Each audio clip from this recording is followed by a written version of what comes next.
대부분의 사람들은 많이 벌면 부자가 될 거라고 생각합니다.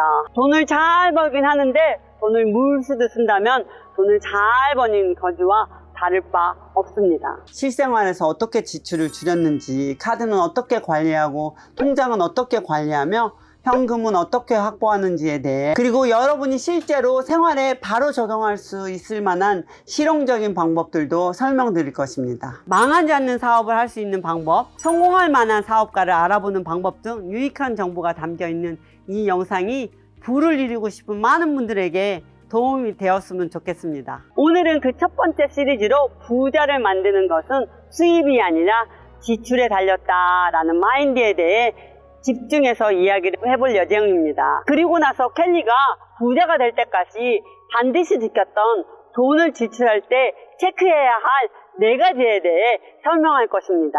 이 영상을 꼭 끝까지 함께 시청해 주세요.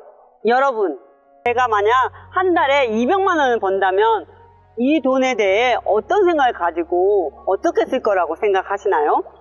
돈 모으기엔 수입이 너무 적어. 식비, 공과금, 사용유지비, 교육비, 보험료 등등 나갈 돈이 너무 많아서 저축할 돈이 없어. 대부분의 사람들은 이런 상황을 극복하고 금전적으로 여유로운 삶을 살고 싶어서 더 많은 수입을 원합니다. 하지만 아쉽게도 더 큰 수입이 생긴다 해도 이 사람이 부자가 될 수 있는 건 아닙니다. 수입이 점차 늘어 300만 원, 500만 원, 그리고 1000만 원의 돈을 벌어도 상황은 크게 변하지 않을 수도 있습니다. 돈을 많이 벌어도 그에 상응하는 생활 패턴을 갖게 될 확률이 높고 수입이 늘어날 것을 대비하여 소비는 더 늘어날 가능성이 아주 크기 때문입니다. 그렇다면 도대체 언제까지 소비를 통제하고 어느 시점이 됐을 때 내가 원하는 만큼의 소비를 할 수 있을까요? 기준이 참 애매하죠. 지금부터는 돈을 지출할 때 체크해야 할 4가지에 대해 말씀드리겠습니다.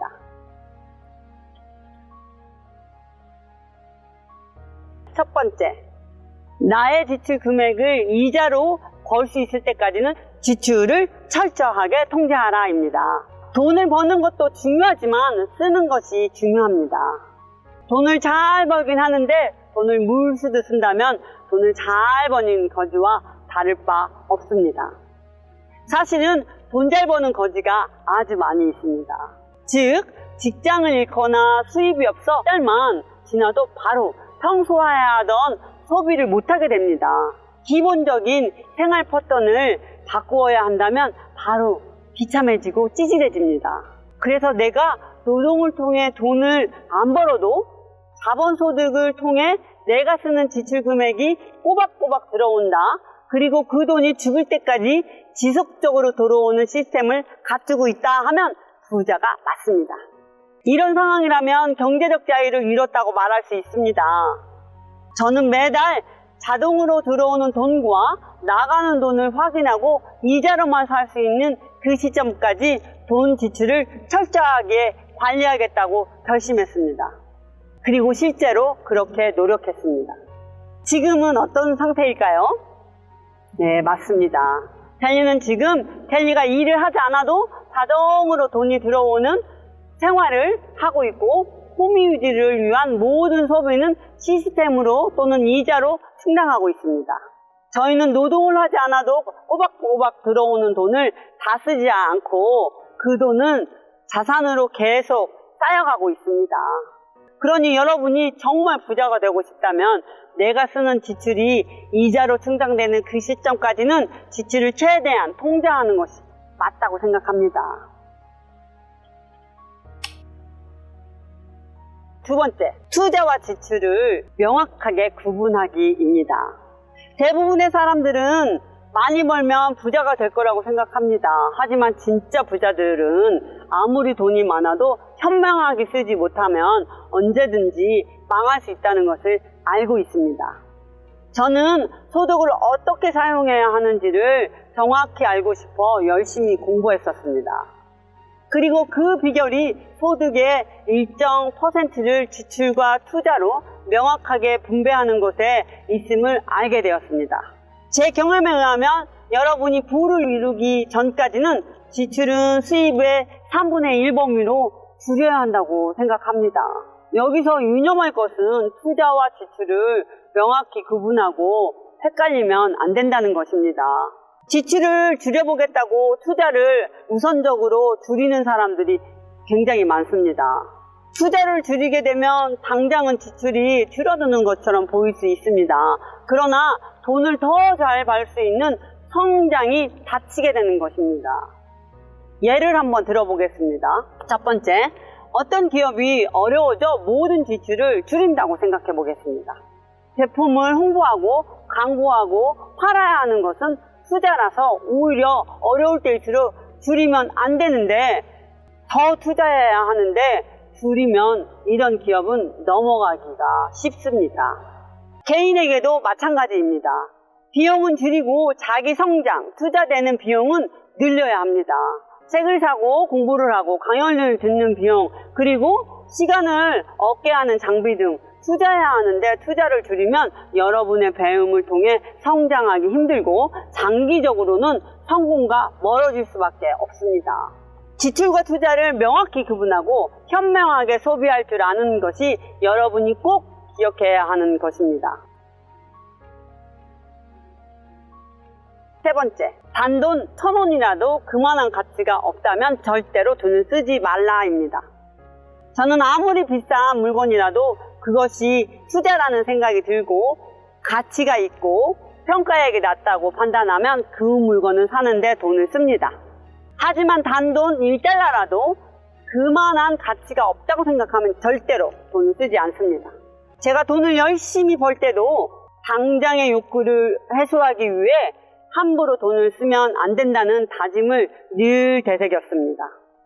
그리고 일시적인 소비를 통해 얻는 유한을 나의 경쟁력과 자산으로 착각하면 안 된다고 수시로 생각했었습니다. 부자가 된 이후로도 대부분의 물건을 사는 즉시 값어치가 하락한다는 것을 상기하면서 지출 선택 여부를 결정하고는 했습니다. 하지만 돈과 인연이 없었던 옛날의 켈리나 많은 사람들이 자신의 체면치레 또는 자기 만족을 위해 이 정도의 돈은 쓸만하다고 생각합니다. 이만큼 힘들게 노력했으니 이 정도 보상은 해줄 수 있지라고 생각하면서 충동 구매하기도 하죠. 필요한 것과 갖고 싶은 것의 차이를 구분하지 못하고 대부분의 물건이 없으면 안 되는 거라고 생각하면서 자신과 가족의 핑계를 대며 지출을 합니다. 이런 차이가 처음에는 아주 미묘해서 눈에 띄지 않을 정도입니다. 하지만 10년, 20년이라는 기간이 지나면 아주 커다란 차이로 벌어지게 되는 것입니다. 네 번째, 돈이 돈을 벌어오는 시스템을 구축하라입니다.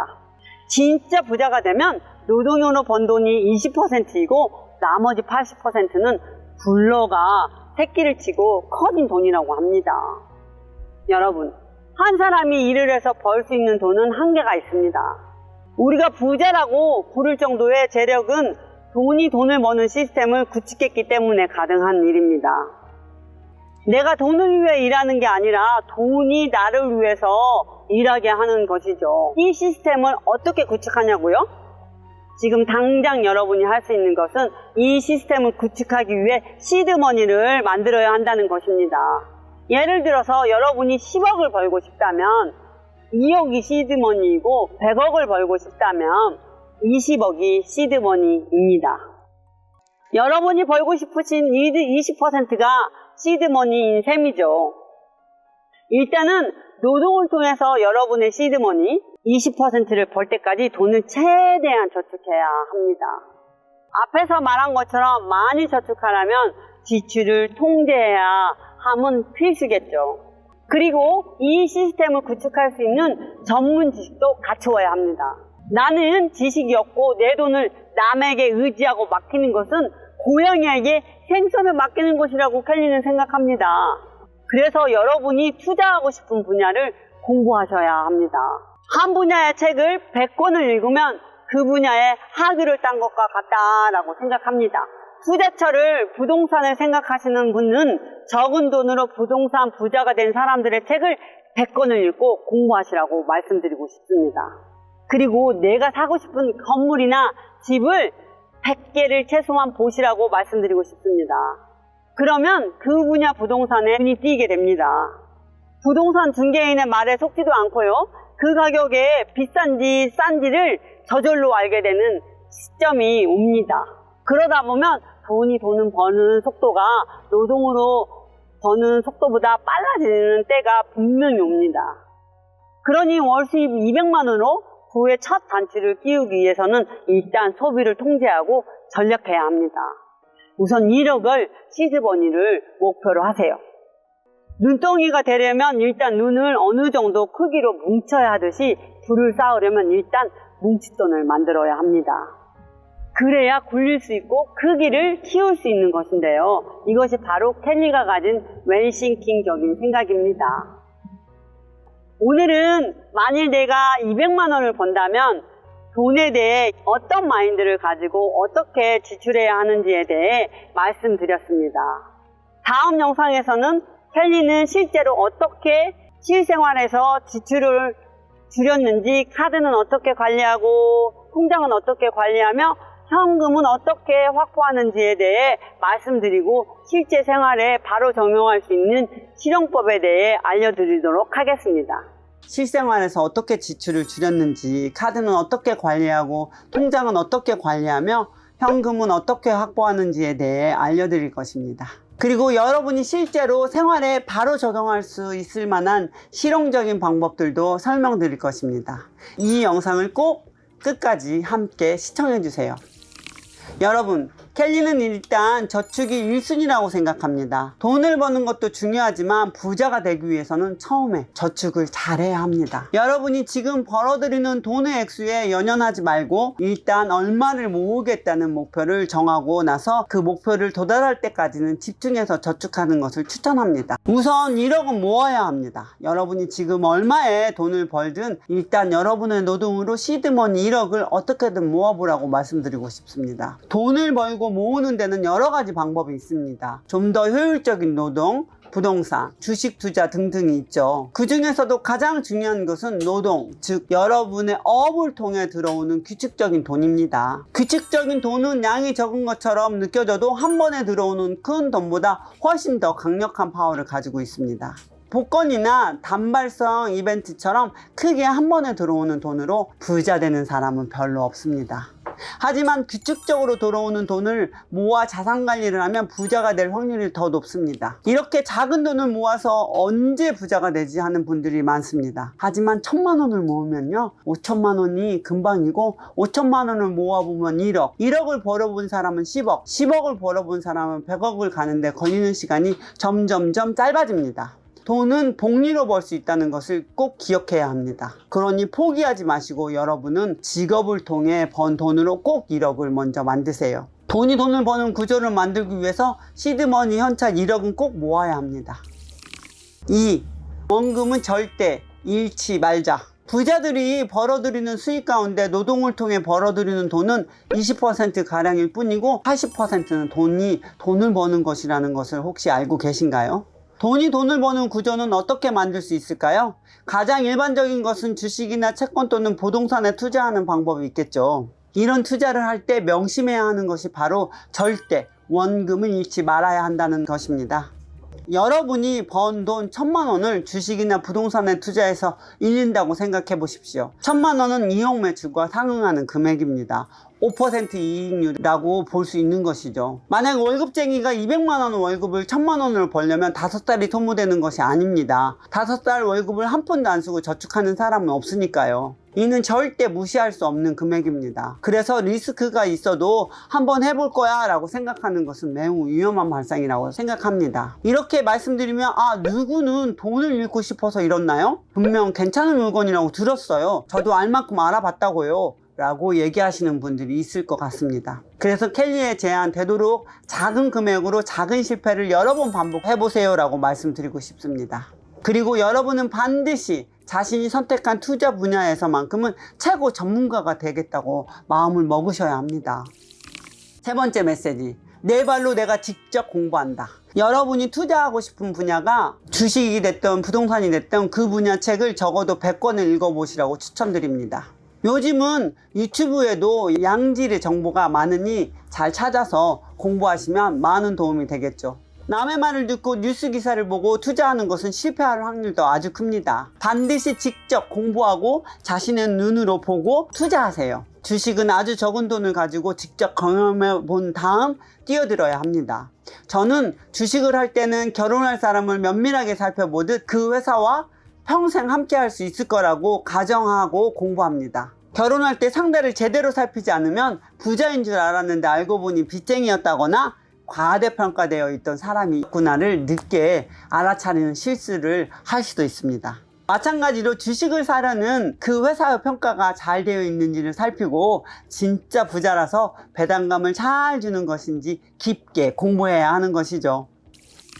네 번째, 켈리가 제안하는 돈관리법. 마지막으로 여러분이 바로 적용할 수 있는 돈관리법을 소개합니다. 저는 효율적인 돈관리를 위해 통장을 제대로 활용해야 한다고 생각하고요. 최소 6개의 통장을 가지고 있도록 하십시오. 첫 번째 통장은 모든 세금 및 공과금이 나가는 통장입니다. 두 번째 통장은 생활비 통장인데요. 이 통장의 사용 금액은 한도가 정해져 있습니다. 다시 말해서 매달 이 통장에 넣어두는 금액이 다 떨어져도 절대 금액을 추가하지 않아야 합니다. 생활비는 무조건 이 통장과 연계된 직불카드로만 사용하십시오. 신용카드는 사용하지 않습니다. 신용카드는 금융사가 돈을 벌기 위해 만든 것이고요. 카드가 주는 혜택처럼 보이는 인술로 우리의 소비를 증진시키는 상품이죠. 돈이 많은 부자는 현금 거래를 주로 하고 할부 거래나 대출을 거의 이용하지 않습니다. 켈리도 직불카드만 이용합니다. 세 번째 통장은 나 자신에 쓰여지는 일종의 투자 통장입니다. 자기개발 비용 등의 목적의 통장입니다. 이 통장에는 책값, 강연비 또는 자기개발을 위해 필요로 하는 컴퓨터나 기타 필요 장비를 구매할 때 사용할 돈이 들어 있습니다. 네 번째 통장은 내 수익의 10에서 30% 정도를 넣어두는 투자 통장입니다. 부동산이나 주식, 채권에 투자하기 위한 저금 통장인 것인데요. 저의 경우 자산은 30%는 부동산, 30%는 주식이나 채권, 그리고 나머지는 현금으로 보유합니다. 제가 아는 유럽의 진짜 부자는 이 통장의 돈의 50에서 60%를 현금으로 갖고 있다고 합니다.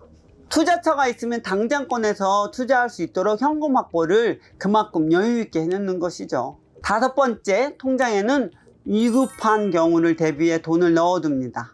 정말 위급하게 돈을 빨리 써야 하는 경우, 예를 들어 사고가 나거나 아프거나 경조사비가 크게 들어가는 경우 대비하는 것인데요. 주식 또는 부동산을 팔아 현금화 시킬 것을 생각하지 않고 이 통장에 별도로 돈을 모아두어야 합니다. 마지막으로 단기 목적 통장입니다. 이것은 일시적인 현금을 보관하는 통장이기도 하며 돈이 오가는 통로 역할을 하는 통장입니다. 그리고 제 경우는 리스크를 줄이기 위해 분산 투자를 목적으로 여러 나라, 여러 은행에 이런 식으로 통장을 구분하여 정확한 쓰임을 나누어 두고 있습니다. 자, 지금까지 켈리가 여러분께 여러 가지 실용법을 제안 드렸습니다. 어떠신가요? 해볼만 하다고 생각하시나요?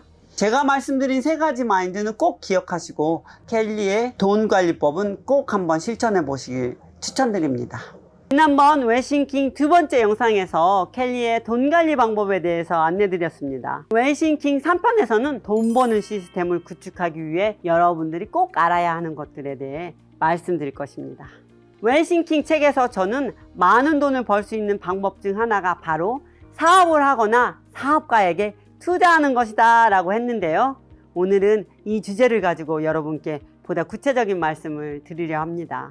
망하지 않는 사업을 할 수 있는 방법, 성공할 만한 사업가를 알아보는 방법 등 유익한 정보가 담겨 있는 이 영상이 부를 이루고 싶은 많은 분들에게 도움이 되었으면 좋겠습니다. 소비자가 아니라 생산자가 되어라. 여러분, 오늘 여러분의 휴대폰과 이메일에는 여러분의 소비 욕구를 자극하는 수많은 DM과 광고문이 쏟아져 들어왔을 것이에요. 혹시 그 메시지에 현혹되셨나요? 일시적인 만족감을 느끼며 신용카드 결제 버튼을 누르고 위안을 얻지는 않으셨나요?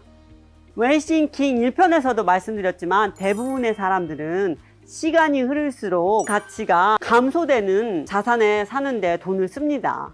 새로운 디자인의 옷, 멋진 자동차, 최신형 전자제품 등을 구입하는데 돈을 쓰고 있지요.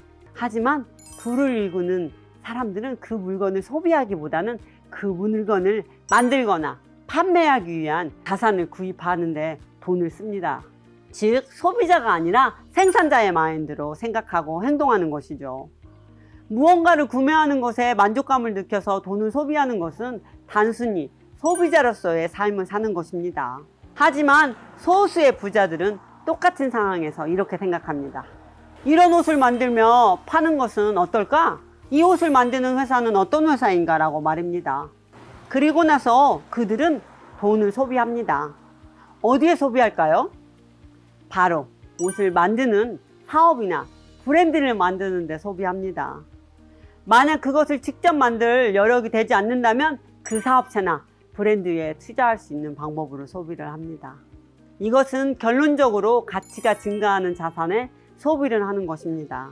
다시 말해 부를 생산하는 생산자로서의 소비를 하는 것이죠.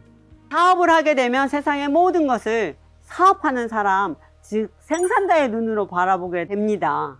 여러분이 생산자로서의 안목을 갖게 되면 아이디어와 열정이 샘솟을 수밖에 없어요. 사업의 수익을 높이기 위해서 그리고 소비자에게 보다 유익하고 이로운 제품을 제공하기 위해서 더 창의적이고 더 혁신적인 생각이 필수로 요구되기 때문입니다. 많은 소비자에게 이로움을 제공하고 그 크기가 커지면 커질수록 부는 자석처럼 여러분에게 따라옵니다. 일시적인 부가 아니라 장기적으로도 계속되는 부를 갖고 싶다면 이것을 꼭 명심해야 합니다. 성공적인 사업을 하려면 많은 사람들이 저에게 이렇게 질문을 합니다. 사업을 하는 것은 너무 위험하지 않나요? 여기저기 사업하다가 망한 사람들이 태반인데 사업을 잘하는 비결이 있으신가요? 여러분도 알고 계시다시피 사업은 리스크가 아주 큽니다. 우리나라 통계청 자료에 따르면 86%의 자영업자가 10년 안에 폐업을 한다고 합니다. 이 수치가 말해주듯 사업은 위험하고 인내가 필요한 일입니다. 그리고 일부 성공하는 사람들은 어마어마한 보상을 받게 되는 것이죠. 바로 이런 점 때문에 사업하는 사람들의 모든 열정이 그쪽으로 쏠리고 사업에 대한 생각만으로도 가슴이 떨리고 피가 끓게 되는 것입니다. 사업가의 피가 끓는 분들, 그리고 성공적인 사업을 바라는 모든 분들에게 다음 두 가지 방법을 제안 드리겠습니다. 첫 번째, 실패를 반복하라 라는 것입니다.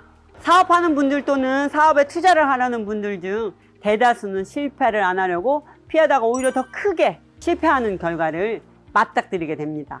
제 주변에도 그와 같은 경우를 정말 많이 봐왔고, 특히나 실패를 두려움으로 인식하는 한국 사회에서는 그런 경향이 두드러지게 나타나는 것을 알게 되었습니다.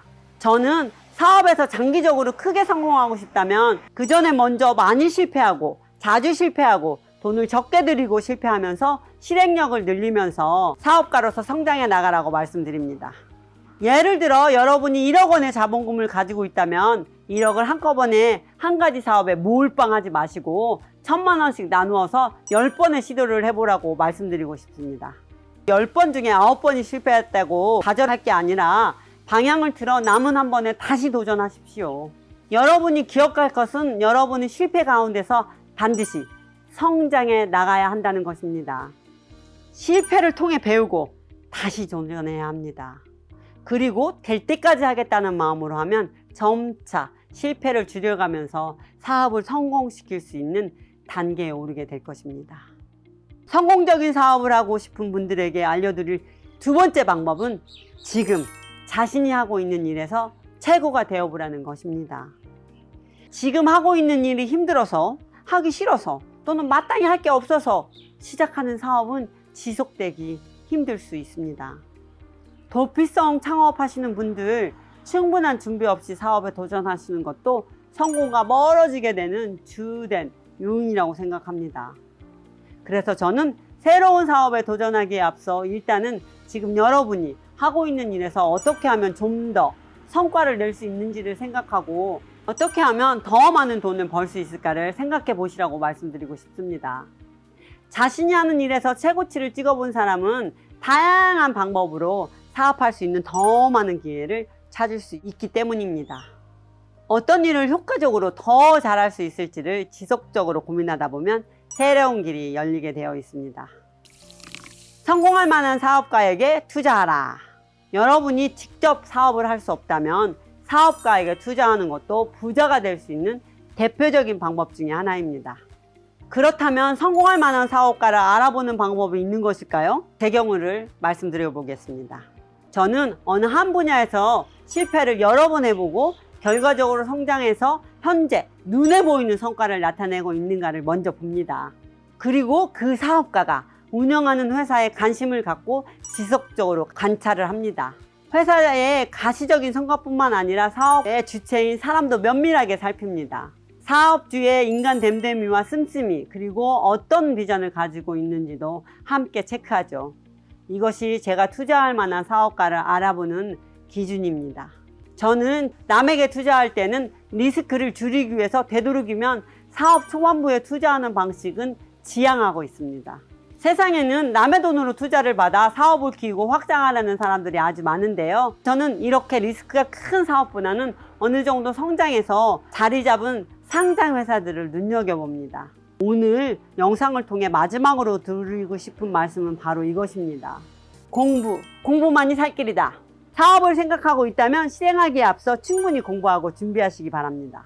투자를 하고 싶다면 한 가지 분야 또는 하나의 종목을 아주 깊이 공부해 보세요. 그 분야의 사업을 하거나 꼭 그 종목에 투자를 하지 않아도 됩니다. 하지만 여러분이 했던 공부는 여러분의 노하우로 남게 될 것이고, 그 노하우를 바탕으로 새로운 사업, 새로운 투자처를 발견하는 해안을 얻게 될 것입니다. 아는 만큼 내 것이 될 수 있다는 사실을 꼭 명심하십시오. 세상의 흐름에 눈을 뜨시고 변화에 지속적인 관심을 가져보세요. 그 속에 여러분의 사업 아이템이 보일 것이고 투자 시점과 투자 대상에 대한 올바른 판단이 서게 될 것입니다. 자, 지금까지 켈리가 여러분께 돈을 벌 수 있는 방법을 알려드렸습니다. 사업을 하거나 사업가에게 투자하거나 여러분은 어떤 방법을 선택하시겠습니까? 모든 성공의 밑바탕 바로 자기계발과 공부인데요. 여러분, 오늘도 공부하셨습니까? 여러분이 보고 계신 이 영상도 그 공부 가운데 하나입니다. 여러분이 제대로 공부 효과를 보고 싶다면 오늘 배우고 깨달은 내용을 댓글로 남겨서 여러분의 것으로 만들어 보시기 바랍니다. 이미 성공한 사람들의 조언을 듣고 그들이 가진 지혜를 내 것으로 만들어 체화시키는 것, 이것이야말로 부를 향한 지름길이라는 것을 확실히 말씀드릴 수 있습니다. 여러분이 부를 창조할 수 있도록 튼튼한 생각의 뿌리를 전달드리겠습니다. 새로운 영상을 가장 먼저 받아보기 위해 알림 설정 잊지 않으셨죠? 구독과 좋아요도 부탁드립니다. 다음 영상에서 만나요. 감사합니다. 사랑합니다.